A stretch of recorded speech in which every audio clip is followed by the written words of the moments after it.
ओम गुरु ब्रह्मा गुरुर्विष्णु गुरुर्देवो महेश्वरा गुरु साक्षात् परब्रह्म तस्मै श्री गुरवे नमः। सद्गुरु के चरणों में आत्मवंदन। आज हम देखने जा रहे हैं 6 नंबर की ओवी, जो पहले मैं मराठी में वो ओवी बताऊंगी। पदबंद नागर तेची रंगाथिले अंबर जेथ साहित्यवाने सपुर उजाळांचे। इस ओवी का अर्थ ऐसा है, उत्तम प्रकाराची शब्दांची रचना हेच त्या गणेशाच्या अंगावरील रंगविलेले वस्त्र आहे आणि त्या शब्द रचनेतील अलंकार हे त्या चकचकीत वस्त्राचे बारीक मऊ तंतु आहेत।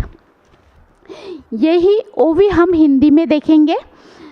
पदबंद नागर रंग दिया अंबर साहित्यबाना सुंदर प्रकाशमान।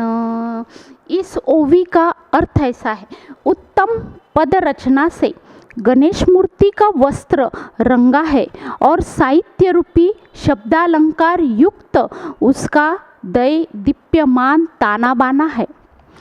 अब जैसे इसमें ये ओवी में पदबंद नागर यानी शब्द की रचना ये ज्ञानेश्वरी में कैसे की गई है, ये हमें ज्ञानेश्वर जी बता रहे हैं कि ये जो शब्द रचना है ये छंदोबद्ध शब्द रचना है, यानी काव्य रूपी शब्द रचना की गई है। इसमें कोई दूसरा एडिशन नहीं है। संस्कृत भाषा इतनी सुंदर उन्होंने दी है, हर एक शब्द में सरस्वती की झंकार है। इस वजह से हम देखते हैं काफ़ी लोग इस ग्रंथ का यानी ज्ञानेश्वरी ग्रंथ का पारायण करते हैं। अर्थ न समझते हुए भी, अगर अर्थ नहीं भी समझता है तो भी 7 दिन का पारायण वो करते हैं। क्यों करते हैं? क्योंकि उसमें हर एक शब्द में सरस्वती की झंकार है, लयबद्ध शब्द है, काव्य रूपी शब्द है। संस्कृत भाषा में भी इतनी सुंदर उन्होंने रचना की है, हर एक शब्द की गुंफन इस तरह से की है। वो कह रहे हैं, गणेश जी आपके ये जो अलंकार है और अलंकार में जो वो तंतु है छोटे, वो तंतु वैसे ही शब्द रचना की उन्होंने गुंफन की है। इसलिए ये जो ग्रंथ है ये काव्यमय ग्रंथ है और ये ग्रंथ हमें यानी एक सुख पहुंचाती है। जैसे हम पढ़ते हैं, इसको पारायण करते हैं तो भी हमें एकदम अच्छा लगता है। अर्थ नहीं भी समझा तो भी 7 दिन का एक अनपढ़ आदमी भी इसका पारायण अच्छी तरह से कर सकता है। ऐसा इन्होंने यानी ज्ञानेश्वर जी ने उपमा दी है उनके अलंकार पे। गणेश जी आपका अलंकार ऐसा है। दूसरी ओवी हम देखेंगे। देखा काव्य नाटका जे निर्धारिता स कौतुका तयाची ऋणझुंती शुद्र घंटिका अर्थ ध्वनी। इस ओवी का अर्थ ऐसा है, पहा काव्य नाटकांचा कौतुकाने विचार केला असता ती काव्य नाटके पायातील लहान घागऱ्या असून त्यातून अर्थ स्पष्ट करणारे नाद रुंझुनत आहेत। यही ओवी हम देखेंगे हिंदी में। काव्य नाटक देखा कटी योजना स कौतुका ऋणझुनत शुद्र घंटिका अर्थ ध्वनि। इस ओवी का अर्थ ऐसा है हिंदी में, काव्य एवं नाटकों की सकुशल योजना कटी सूत्र में लगे हुए छोटे छोटे घुंघरुओं की जगह है। और उनका गुडार्थ यही उन घुंघरुओं की मंजूल ध्वनि है। जैसे यहाँ पे कहा गया है, देखा काव्य नाटका, यानी ये जो ग्रंथ है, इसमें काव्य नाटक एक स्वरूप दिया गया है।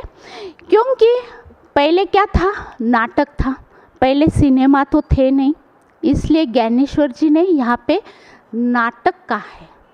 और ये नाटक कैसे रहे, पहले के नाटक कैसे थे, काव्य स्वरूप के नाटक थे, और इस वजह से अर्थ से परिपूर्ण वो नाटक रहते थे। अब मैं आपको एक उदाहरण के तौर पे एक नाटक के बारे में आपको बताना चाहूँगी, ताकि आप अच्छी तरह से यानी नाटक कैसे अर्थपूर्ण रहते हैं वो आप समझ पाएंगे। एक सत्यविजय, एक नाटक है सत्यविजय। वो नाटक का पद ऐसा है, आस का बाप, निराश की माँ, होते की बहन, निदान का दोस्त, जोरू साथ पैसा गाठ, जागे सो पावे, सोवे सो गमावे। एक बार फिर से, आस का बाप, निराश की माँ, होते की बहन, निदान का दोस्त, जोरू साथ पैसा गाठ, जागे सो पावे, सोवे सो गमावे। अब ये जो नाटक है, इसमें कैसा अर्थ बनता है वो मैं आपको बताना चाहूँगी। जैसे सत्यविजय नाम का एक राजकुमार था, और वो यानी बहुत उसकी बड़ी पेड़ी थी। बाप और ये राजकुमार दोनों उस पेड़ी को देखते थे। वो हीरे मानिक की वो पेड़ी थी, और इतना बड़ा काम था उनका। एक बार क्या हुआ, पिताजी घर पे चले गए, राजकुमार खुद ही बैठे वाला था, और उसके मुनीम जी थे, दोनों जन थे। तब वहाँ से एक साधु महाराज गुजर रहे थे। वो साधु महाराज ये पद को गाते हुए गुजर रहे थे, आस का बाप, निराश की माँ, होते की बहन, निदान का दोस्त, जोरू साथ पैसा गाठ, जागे सो पावे, सोवे सो गमावे। तो ये उसने पूरी तरह से राजकुमार ने सुना नहीं, इसलिए राजकुमार ने वो साधु महाराज को आवाज़ दिया, बोले साधु महाराज जी आप इधर आइए, आप क्या गा रहे थे ये फिर से सुनाइए। साधु महाराज ने कंडीशन रखी कि मुझे अगर तू 1 लाख की मोहरा देता है तो ही मैं फिर से गा के सुनाऊंगा। तो राजकुमार जी बोले ठीक है। उन्होंने 1 लाख मोहरा मुनीम जी को बुलाया, बोले 1 लाख मोहरा साधु महाराज जी को दे दीजिए। फिर साधु महाराज ने फिर से ये गा के सुनाया। और मुनीम जी की तो आदत रहती है, जैसे ही उसके पिताजी आए, मुनीम जी ने बता दिया कि 1 लाख मोहरा राजकुमार ने साधु महाराज को दे दिए। अब आस का बाप यानी बाप को बड़ी आशा रहती है बेटे से। अगर बाप ने एक बंगला खरीदा है तो बाप को आशा रहती है कि बेटे ने 2 करना। एक कार रही तो बाप को आशा रहती है कि 2 कार बेटे ने करना। अगर वो 10 लाख रुपए महीना कमाता है तो उसको लगता है बेटे ने 20 लाख रुपए कमाना। आस का बाप, बहुत बड़ी आशा रहती है बाप को बेटे से। तो बाप को बिल्कुल अच्छा नहीं लगा, बोले ये तो मेरी कमाई है 1 लाख मोहरा और तूने ऐसे ही साधु महाराज को दे दी।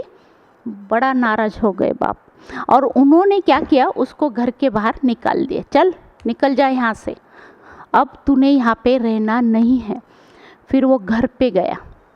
घर पे निराश की माँ तो वैसी रहती है, एकदम दुलार, वो ही माँ, प्रेममयी, दुलारमयी और वो ममतामयी। अगर बच्चा बुद्धू भी रहा या होशियार भी रहा तो माँ दोनों के साथ में सरी का व्यवहार करती है। ऐसा नहीं है बुद्धू बच्चा रहा तो उसके साथ वो कुछ गलत करेंगे ऐसी कोई माँ नहीं रहती। उतना ही प्रेम, उतना ही दुलार माँ करती है। तो ये जो निराश की माँ, यानी माँ के आंखों में तो दुख के आंसू थे, लेकिन माँ ने क्या किया, कुछ लड्डू बांध के दिए और हर एक लड्डू में एक हीरा, एक मानिक ऐसा लड्डू में उसने बांधा। और वो लड्डू का यानी ऐसे 8-10 लड्डू बांधे और एक स्टील के डब्बे में, और वो स्टील का डब्बा उसने अपने बेटे को दिया, राजकुमार को दिया, और कहा कि जब भी तुझे इसकी ज़रूरत रहे पहले इसको ज़रूर खाना, और ये तेरे संकट के वक्त या ये तेरे मुसीबत के टाइम बिल्कुल तेरे काम आने वाला है। ठीक है बोला। उसके पिताजी ने ऐसे फटे हुए कपड़े पहना दिए और वो निकल पड़ा।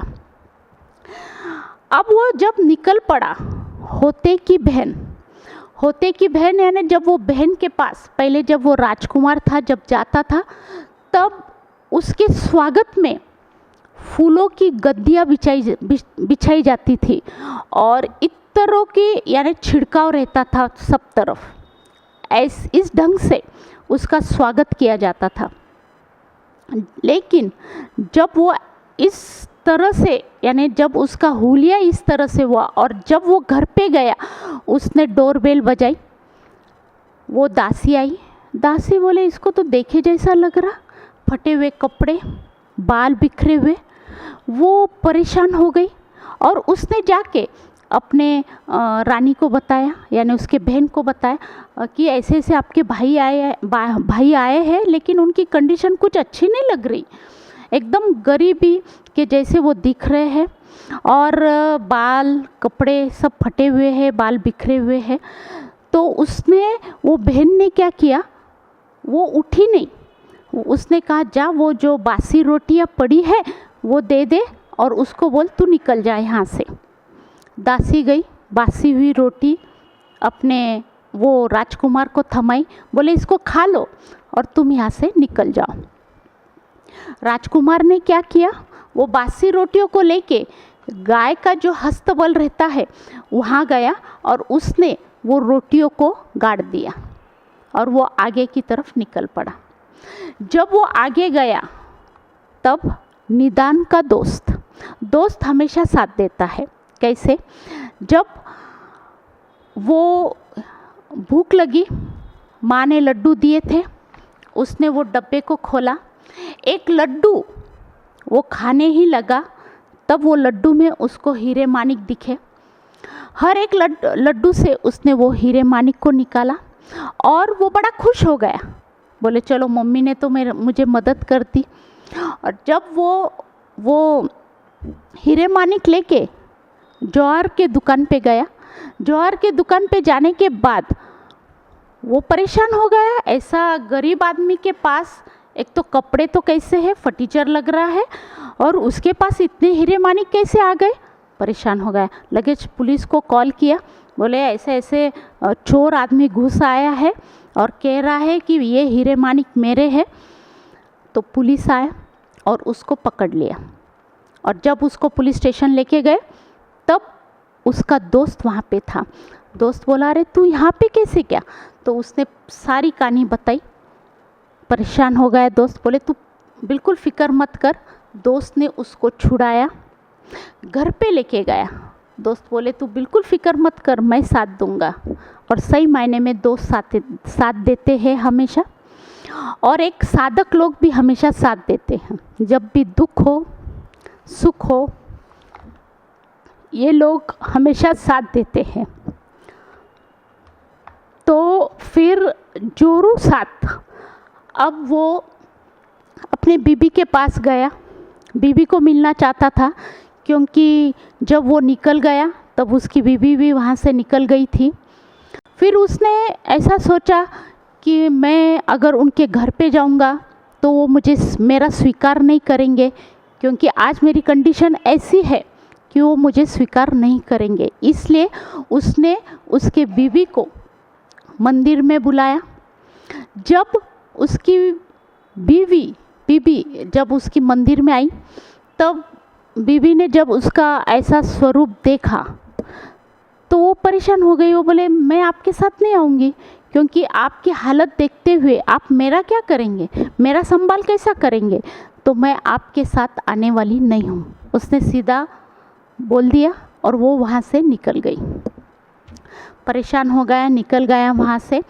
पैसा गाठ, अब पैसा नहीं था, इस वजह से कोई भी उसको नहीं पूछ रहा था। इवन उसके बीवी ने उसको नहीं पूछा।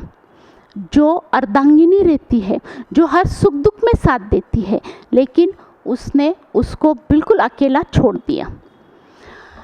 फिर वो नगरी में चला गया। वहाँ पे एक ऐलान हो रहा था कि एक राजकुमारी है और राजकुमारी के पीछे भूत लगे वाला है और वो भूत उस पे हमला करने वाला है, यानी वो भूत राजकुमारी को मारने वाला था।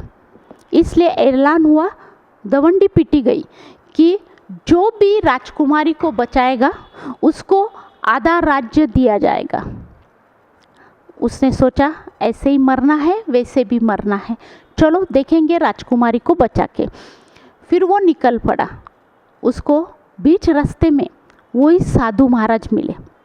साधु महाराज ने कहा, ले ये मैं तुझे आयुर्वेदिक कुछ जड़ी बूटियाँ है वो मैं तुझे दे रहा हूँ। ऐसी पोटली उन्होंने दी और बोले ये तेरे काम आएंगी। जब वो भूत सामने आए तब उस पे ये जड़ी बूटी डाल दे और फिर तू उसके ऊपर, वो भूत के ऊपर हमला कर सकता है। बोले ठीक है महाराज जी। फिर वो रात में वो राजवाड़ा में गया, राजकुमारी के वो कमरे में गया। जागे सो पावे और सोवे सो गमावे, यानी क्या, वो रात भर जागा रहा। उसने देखा भूत को आते हुए। वो जो जड़ी बूटी उसको दी गई थी, उसने वो जड़ी बूटी उसके भूत के ऊपर डाली, फेंकी और फिर उस पे तलवार से हमला किया। बिल्कुल भूत मर गया और राजकुमारी बच गई। राजा बड़ा खुश हो गया। राजा ने आधा राज्य क्या, पूरा राज्य ही दे डाला और राजकुमारी का विवाह उसके साथ कर दिया। बड़ा खुश हो गया। दोनों जन साथ में निकले और फिर से वो बहन के पास, वो रास्ते में तो थी, उसके यहाँ गया। जिया जी बड़े खुश थे क्योंकि वो आ रहा है और साथ में राजकुमारी को लेके आ रहा है। बड़ा खुश हो गया जिया जी। जिया जी को ये बातें कुछ मालूम नहीं थी, बड़े खुश हो गए। एकदम फिर से वही ढंग से स्वागत उसका किया गया। गादियों का, जो फूलों की गादियाँ बिछाई गई, इत्रों का छिड़काव किया गया, ढोल ताशे बजाए गए। उसी ढंग से वो दोनों का स्वागत किया। और जब 5 पकवान बनाए गए और जब थालियाँ लगी, दोनों जन बैठे खाना खाने को, तो उसको याद था वो बासी रोटियाँ। वही दासी उसको बुलाया उसने, बोले वो जो मेरी बासी रोटियाँ है ना, आपने मुझे पिछली बार जब मैं ऐसे अवस्था में आया था मुझे आपने दी थी, वो बासी रोटी मैंने गाय के हस्तबल में गाड़ी हुई है, तो वो लेके आना। जिया जी को समझा नहीं, परेशान हो गए, क्या किसकी रोटियों के, कौन सी बासी रोटियों की बात कर रहे। तो बोले नहीं, मैं जब पिछली बार मेरे दुख में कोई साथ देने वाला नहीं था, मेरे पास कुछ भी नहीं था, ऐसी अवस्था में मैं जब बहन के पास आया था तब बहन ने मुझे हकाल दिया था। बोले ये तो होना ही है, क्योंकि ये रिश्ते नाते ऐसे ही होते हैं, कोई भी दुख के वक्त साथ नहीं देते हैं। तो उसने फिर वही बासी रोटियां लाके सामने रखी, लेकिन जिया जी ने माफ़ी मांगी, मुझे तो मालूम नहीं था ऐसा नहीं होगा। फिर वो निकल पड़ा। उसके पिताजी को समझा कि अपना बेटा आ रहा है और इतनी जायदाद, पूरा राज्य लेके हुए आ रहा है और राजकुमारी भी राजकुमारी से विवाह करके आ रहा है, राजकुमारी को साथ में लेके आ रहा है। बाप बड़ा खुश हो गया, नाचने लग गया खुशी के मारे, क्योंकि अब तो भाई पैसा तो मिल गया। फिर बिल्कुल वो लेके आ रहा था तो वही ढंग से उसका स्वागत किया गया। फूलों की गद्दियाँ बिछाई गई, इत्रों का छिड़काव हुआ, बाप तो नाच रहा था, बढ़िया हुआ। निराश की माँ तो वैसी थी, वैसी माँ प्रेममयी, वही दुलार, वही प्रेम, बस ममता से भरी हुई। लेकिन इस बार आँखों में आनंद के अश्रु थे।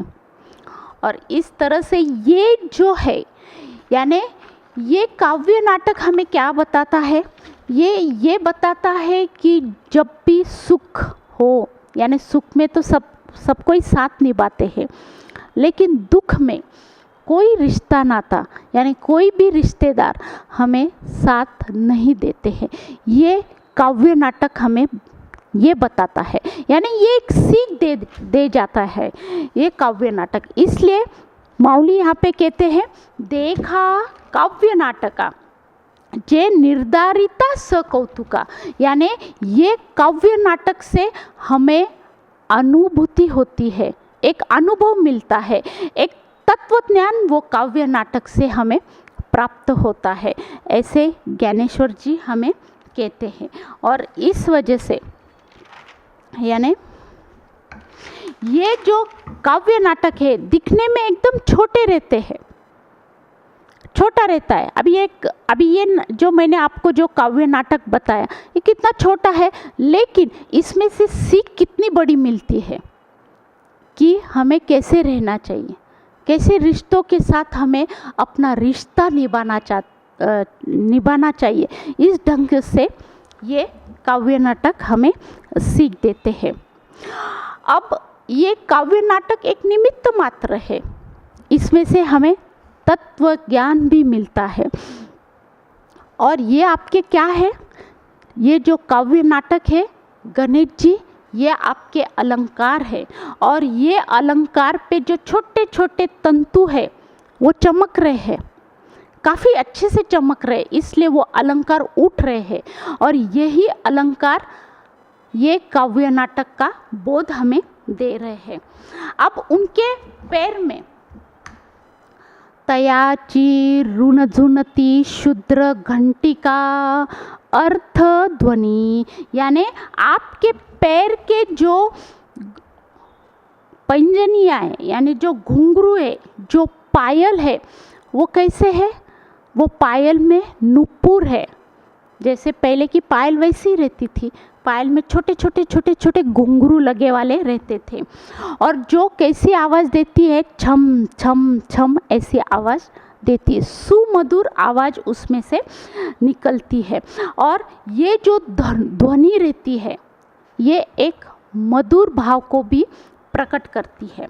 जैसे एक उदाहरण देना रहा तो कैसा, रामचंद्र जी का यानी तुलसीदास जी का एक काव्य सामने आता है, वो है ठुमक चलत रामचंद्र बाजे पैंजनिया, ठुमक चलत रामचंद्र बाजे पैंजनिया।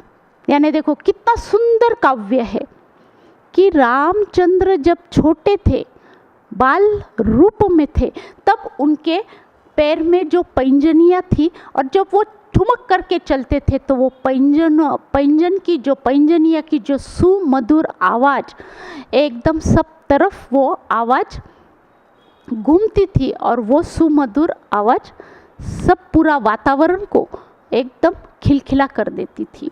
ऐसा ये काव्य तुलसीदास जी ने किया है। तो इसके ज़रिए, ये काव्य के ज़रिए हमें तत्व ज्ञान की भी प्राप्ति होती है। आजकल हम देखते हैं, आजकल के सिनेमा क्या है, उसमें ना प्रेम, गीतों में ना प्रेम होता है, न कुछ झलकता है, क्योंकि गीत एकदम ड्राई हो चुके हैं। आज हम देखते हैं क्योंकि उसमें कोई तत्व ज्ञान नहीं। सिनेमा से हमें कोई ज्ञान की प्राप्ति नहीं होती है, न कोई अनुभूति की प्राप्ति होती है, क्योंकि वो कल्पना के बेस पे आधारित रहता है। और इस वजह से आज हम देख रहे हैं कि सब तरफ ड्राइनेस बढ़ गया है। गीत भी आप देखेंगे उसमें से कोई भी प्रेम की अनुभूति महसूस नहीं होती है, सब तरफ ड्राइनेस हो गया है। और ऐसे जो काव्य नाटक है, मुझे भी आना चाहिए, ऐसे वो गणेश जी को विनंती कर रहे हैं।